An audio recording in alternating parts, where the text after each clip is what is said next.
সমুদ্রগুপ্ত ছিলেন গুপ্ত সম্রাট প্রথম চন্দ্রগুপ্তের পুত্র এবং গুপ্ত সাম্রাজ্যের অন্যতম শ্রেষ্ঠ একজন রাজা।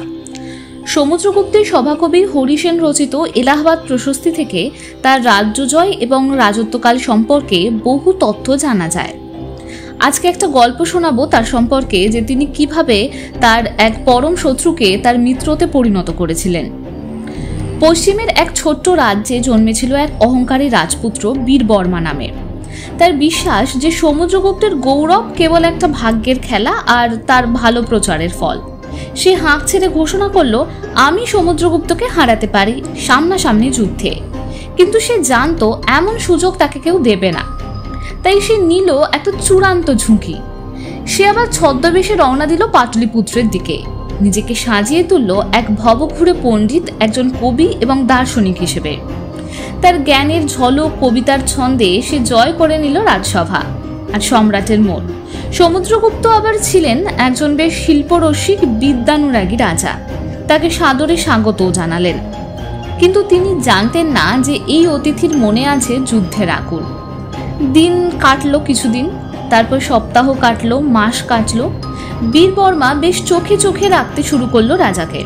তার তরবারির চলন, সিদ্ধান্তের ধরন, প্রতিটি অভ্যেস সে আস্তে আস্তে দেখতে শুরু করলো। আর একদিন হঠাৎ করেই রাজসভায় সবার সামনে দাঁড়িয়ে বলল, আমি যুদ্ধের দর্শন নিয়ে এসেছি। একটা ছন্দদ্বন্দ্ব হোক, এটা আমি চাই, যেখানে শুধু জ্ঞানের খেলা হবে। সম্রাট হেসে বললেন, এসো দেখি কে কত গভীরভাবে যুদ্ধকে নিয়ে ভাবছে। দ্বন্দ্ব শুরু হলো। প্রথমে সেটা তো একটা দ্বন্দ্বযুদ্ধ ছিল, একটা নাটক ছিল। তরবারির নাচ বা কৌশলের খেলায় সব নিয়ে আলোচনা হতে শুরু করলো। কিন্তু হঠাৎ করেই বীরবর্মা তার আসল রূপে ধরা দিলেন। সে মারাত্মক আঘাত হানল, সম্রাটকে হত্যা করতে উদ্যত হলো সে। সবার ভিতরে সবাই হতভম্ব হয়ে গেল যে কি হচ্ছে। সমুদ্রগুপ্ত তখন এক মুহূর্তে একটু থমকে গেলেন, তারপর হঠাৎ বজ্রের মতো সরে গেলেন। এক দুর্ধর্ষ ঘূর্ণিতে বীরবর্মার অস্ত্র ছিনিয়ে নিলেন, নিখুঁত আর রাজসিক কায়দা দিয়ে। প্রহরীরা তৎপর হয়ে উঠল, তলোয়ার উঁচিয়ে ছুটে এলো, কিন্তু সম্রাট হাত তুলে তাদের থামালেন। তিনি বললেন, তুমি যদি রাজপুত্র রূপে দ্বন্দ্ব চাও তাহলে যুদ্ধক্ষেত্রে এসো, কিন্তু তুমি তো এসেছো আমার অতিথি হয়ে।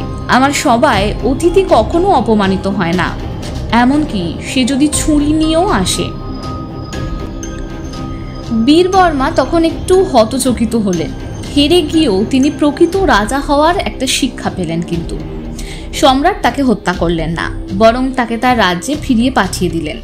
সাথে একটা রাজ চিঠি দিয়েছিলেন, যেখানে লেখা ছিল তার সাহসের প্রশংসা আর একটা সতর্কতা বাণী, যে সম্মান একজন বীরের আসল অলংকার হয়। বছর কয়েক কেটে যায় এবং তারপরে সেই বীরবর্মাই অদ্ভুতভাবে হয়ে ওঠেন সমুদ্রগুপ্তের অন্যতম প্রিয় মিত্র, আর তার রাজ্য মিশে গেল মহান গুপ্ত সাম্রাজ্যে। এটাই ছিল সমুদ্রগুপ্তের গল্প।